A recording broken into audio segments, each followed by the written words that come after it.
जय माँ इंद्राक्षी जय अम्बे। इंद्राक्षी धाम में दर्शकों आप सभी का हम हार्दिक स्वागत करते हैं। आज के दिन जिन जातकों का जन्मदिवस है, मैरिज एनिवर्सरी है, उन सभी को हमारी तरफ से बहुत बहुत शुभकामनाएं। दीपावली की भी आप सबको बहुत शुभकामनाएं। और दीपावली को लेकर ही बहुत लोग भ्रमित हैं कि हम 31 अक्टूबर की मनाएं या 1 नवंबर की मनाएं। तो आपकी सारी भ्रांतियाँ इस अंक में दूर होने वाली हैं। दीपावली का पर्व एक बहुत बड़ा पर्व होता है हम लोगों का, और ये 5 दिवसीय पर्व होता है। इसमें 5 त्यौहार आते हैं, जैसे कि धनतेरस आता है। धनतेरस के बाद छोटी दीपावली, जिसे हम रूप चतुर्दशी कहते हैं, फिर बड़ी दीपावली, उसके बाद अन्नकूट, फिर भैया दूज आता है। तो सबसे पहली बात तो मैं आपको कह दूं, किसी भी त्यौहार में कोई तिथि आगे पीछे नहीं हो रही है। बहुत सही से हम सब लोग दीपावली मनाएंगे। और बेटे आप भ्रमित ना हो, आज के समय में सनातन धर्म के ऊपर हर तरह से प्रहार करने का प्रयास हो रहा है। हम 30 त्यौहार भी मना रहे हैं तो 2-2 मना रहे हैं। कहीं ना कहीं से कुछ ऐसी भ्रांतियां उत्पन्न करने का प्रयास हो जाता है। तो बेटा बात को समझें, इसलिए किसी भ्रम का शिकार ना हो। आप अच्छे से जो आपके घर में आपके बड़े बुजुर्ग समझा रहे हैं, आसपास के आपके आचार्य पंडित लोग समझा रहे हैं, उसे समझने का प्रयास करें। बाकी कहीं से भी किसी भी वीडियो को देख करके मन को भ्रमित न करें, ठीक है। तो इस अंक में हम सारी आपकी दुविधा दूर करते हैं। ध्यान से इस अंक को सुनिएगा। आइए पहले आज का हम पंचांग देखें। 23 अक्टूबर सन 2024, दिन बुधवार, संवत 2081, कार्तिक का महीना, कृष्ण पक्ष, तिथि आज सप्तमी है, नक्षत्र पुनर्वसु, राहु काल 12 से 1:30, दिशा सूल उत्तर पूर्व दिशा। एक छोटा सा संदेश और आप हमारा सुन लीजिएगा। आज 23 अक्टूबर है, कल है 24 अक्टूबर। कल बहुत बड़ा नक्षत्र है जिसे हम पुष्य नक्षत्र कहते हैं, और ये नक्षत्र कल बृहस्पतिवार के दिन आ रहा है, गुरुवार के दिन। इसलिए गुरु पुष्य नक्षत्र की महिमा अपरंपार है। इसमें जिन्होंने पुखराज पहन रखे हों उसको पुनः चार्ज कर सकते हैं, अच्छे से धो करके पहन सकते हैं। जिन्होंने बृहस्पति से संबंधित कोई जड़ी धारण कर रखी हो उसको आप चेंज कर सकते हैं। तो आपको कल, जैसे बहुत लोगों के कार्य शादी के रुके हुए हैं, भवन नहीं बन पा रहा है, बहुत सारे काम रुके हुए हैं, प्रमोशन ना होना, जॉब ना लगना, तो कल एक बहुत अच्छा मुहूर्त है। कल आप केले की जड़ धारण कर सकते हैं। अब वो किस विधि से करनी है, कैसे करनी है, उसके लिए जैसे कि आज 23 अक्टूबर है, कल 22 अक्टूबर थी, कल के सुबह के कार्यक्रम में हमने पूरी विधि विधान के साथ केले की जड़ कैसे धारण करें और उसका गुरु पुष्य नक्षत्र का क्या महत्व होता है, सारी चीज़ें अच्छे से समझाई हैं। आप उस अंक को देख करके कल 24 अक्टूबर का जो विधि विधान है वो उसमें सुन सकते हैं, और उसको करके आप भी लाभान्वित हो सकते हैं, ठीक है। अब आइए हम अपने पंच जो हमारे त्यौहार हैं इसकी हम बात करते हैं। दीपावली बहुत बड़ा त्यौहार है। महालक्ष्मी की किसको आवश्यकता नहीं, और आज महालक्ष्मी के साथ हमें अष्टलक्ष्मी की आवश्यकता है। जो शरीर हमारा स्वस्थ रहे, तो शरीर, स्वस्थ शरीर किसी धन से कम है क्या। मन हमारा शांत रहे, घर में तनाव ना हो, घर में कलेश ना हो, है ना, तो क्या वो किसी धन से कम है। इसलिए हे भगवती, हे जगदम्बा, अष्टलक्ष्मी के रूप में आप हमारे घर में पधारे हैं। स्वास्थ्य हमें प्रदान करें, हमें अच्छे घर में विद्या का आप हमारे बच्चों को शुभ आशीष प्रदान करें। हमारे घर में हमेशा सुमति बनी रहे, हमारे घर के कलेश हमेशा दूर होता रहे। हे भगवती, आप हमेशा शुभ आशीष प्रदान करें। बेटे 30 त्यौहार बहुत सुंदर तरीके से मनाए जाते थे, लेकिन आज बहुत कुछ खोखलापन है, और उस खोखलेपन में भी हजारों लोग न जाने कहाँ कहाँ से ऐसी ऐसी चीज़ें बता देते हैं जिसे सुनकर के हमारे भोले भाले साधक बेचारे डर जाते हैं। इधर मुँह करके पानी मत पीना, उधर मुँह करके दिया मत जलाना, इधर को दिए का मुख मत करना, उधर नारियल की चोंच मत करना। आज के दिन ये हो रहा है, आज 1000 साल बाद ये योग आ रहा है, धन छप्पड़ फाड़ के आ जाएगा। ऐसी ऐसी मूर्खता वाली बातें कि जिसमें साधारण जनता जब उसे सुनती है, साधारण ग्रस्त लोग जब सुनते हैं, तो ये हो जाएगा, आज भद्रा बैठ गई है, मतलब इतना हमें डरा दिया जाता है। अभी बातें बताने वाला हूँ, थोड़ा सा समय आपको ले रहा हूँ। इतना में डरा दिया जाता है। करवा चौथ पे एक ने भद्रा का ही माहौल बना दिया कि श्रृंगार मत करना, भद्रा आ रही है। अरे कौन सी बड़ी बात है, भद्रा तो हर दूसरे तीसरे दिन भद्रा आती है। हम कितना भी सो लें, भद्रा का उससे कोई लेना देना नहीं है। हम भोजन करें, भद्रा का उससे लेना देना नहीं है। हम श्रृंगार करें, कपड़े पहने, सजे सवरें, उससे भद्रा का कोई लेना देना नहीं है।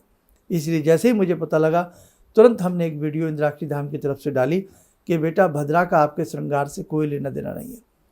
तो ये सब क्या है, ये डराने का ही तो प्रयास है हम लोगों को। अब दीपावली में भी लोग अड़ रहे हैं, कोई कह रहे हैं 31 अक्टूबर की मनाइए, लेकिन सही रूप में बेटा दीपावली 1 नवंबर की है।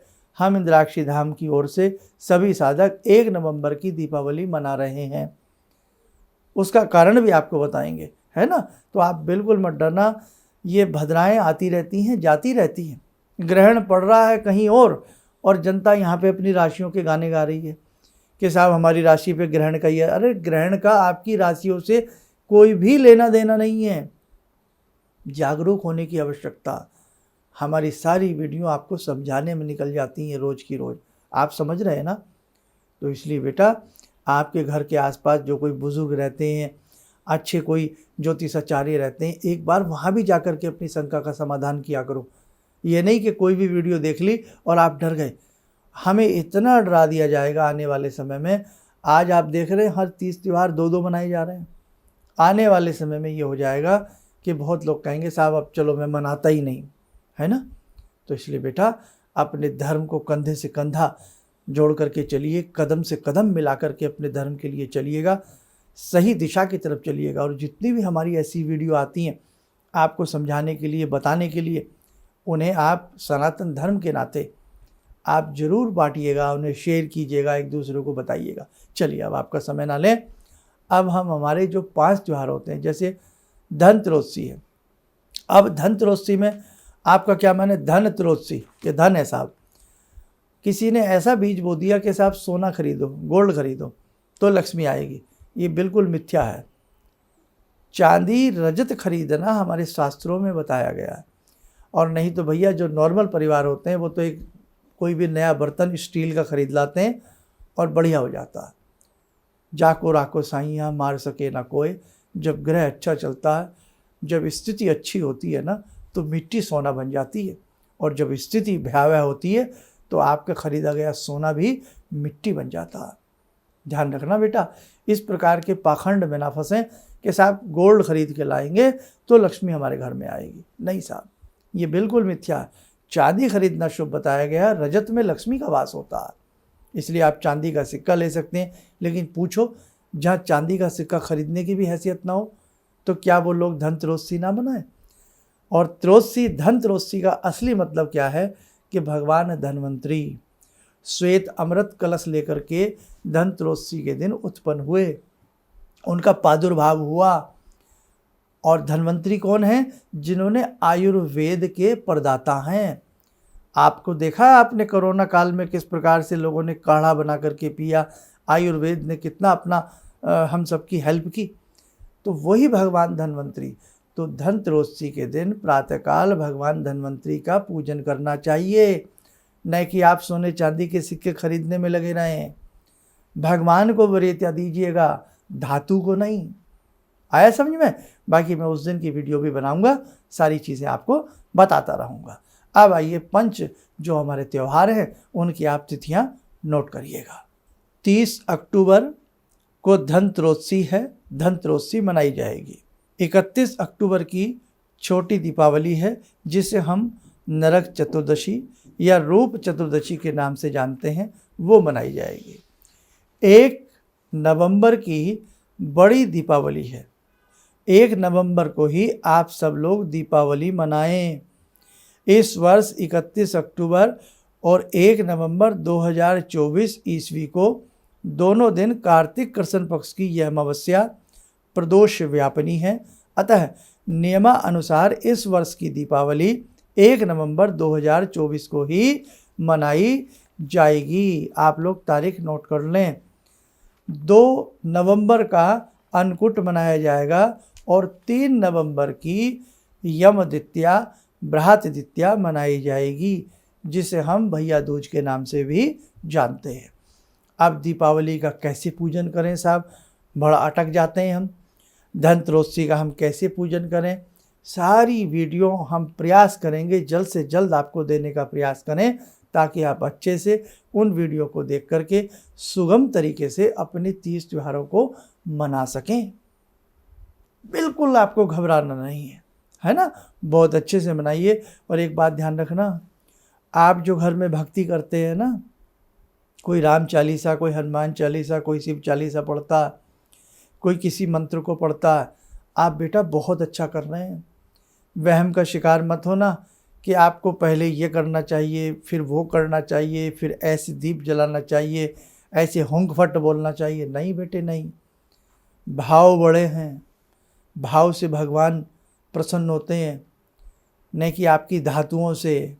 समझ गए आप, भाव से भगवान प्रसन्न होते हैं, नहीं कि आपके प्रसाद से। भाव से भगवान प्रसन्न होते हैं, नहीं कि आपके 4 घंटे की साधना करने से। 8 घंटे बैठे रहिए, भाव नहीं है तो किस काम के 8 घंटे। आप 1 घंटा पूजा करिए, आप 30 मिनट पूजा करिए, लेकिन भाव जगा करके करिए। आपके भाव अच्छे हैं तो भगवान आपके हैं, समझे आप। तो बस भाव के भूखे हैं भगवान, बाकी किसी चीज़ के नहीं है। डे टू डे हम सारी जानकारी भी देंगे और प्रयास करेंगे दीपावली विशेषांक आपको जल्द से जल्द हम बना करके प्रस्तुत करें। आइए समय चला आज की ध्यान साधना का जोड़ते हैं उस जगत जननी भगवती जगदम्बा से। हे जगत जननी, हम सबका कल्याण करें। ॐ सिन्दूरारुण विग्रहां त्रिनयनां माणिक्यमूले स्फुरात् स्तारानायकशेखरं स्मितमुखी भापेन वाक्षोरुवां पाणिभ्यामलपूर्णरत्नचषकां रत्नोत्परां बिभ्रति सौम्यां रत्नघटस्थरक्तचरणां ध्यायेत्पराम् अम्बिकां खड्गं चक्रगदेषु चापपरिगान् शूलम्बुशुण्डिं शिरा शङ्खं संदधतीं करे स्त्रीनयनां सर्वाङ्गभूषावृतां नीलासमद्युतिमास्य पाददशकां सेवे महाकालिकां यामास्तो स्वपितैहरो कमलजो हन्तुं मधुं कैटवम् विद्युद्दामसमप्रभां मृगपते स्कन्दस्थितां भीषणां कन्या विहकरवालखेटविलसा धस्ताविरासेवितां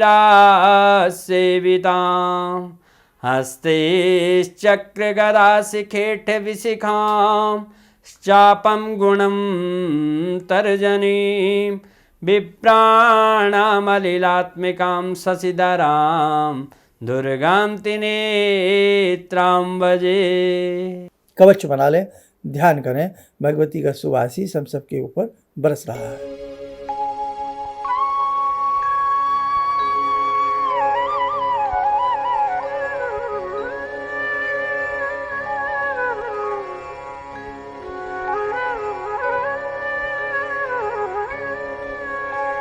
ओम बोलते हुए नेत्र खोलें, सामान्य हो जाए।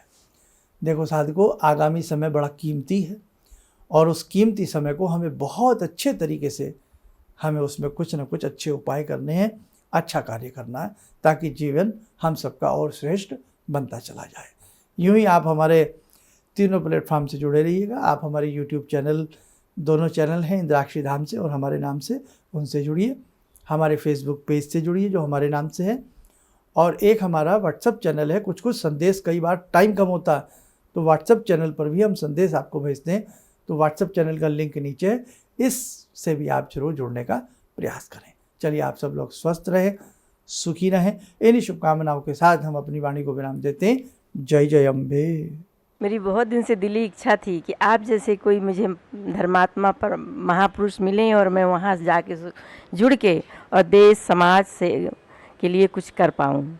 कई चीज़ें हैं समाज में, समाज सेवा में भी मन में वो शांति नहीं मिली, जैसे आप समझ सकते हैं कि बहुत सारी गड़बड़ियाँ भी रहती हैं। आज का अनुभव यही है कि मुझे आस लगता है कहीं सही रास्ता मिल गया है, सही मंजिल मिल गई है, जो मैं करना चाहती थी शायद अब मैं कर पाऊँगी। किसी भी समस्या के समाधान के लिए मिले प्रसिद्ध हस्तरेखा एवं वास्तु विशेषज्ञ प्रोफेसर धर्मेंद्र शर्मा जी से। नोट: शिविर में भाग लेने हेतु एवं व्यक्तिगत रूप से मिलने के लिए कॉल करने का समय सुबह 10 बजे से शाम 6 बजे तक।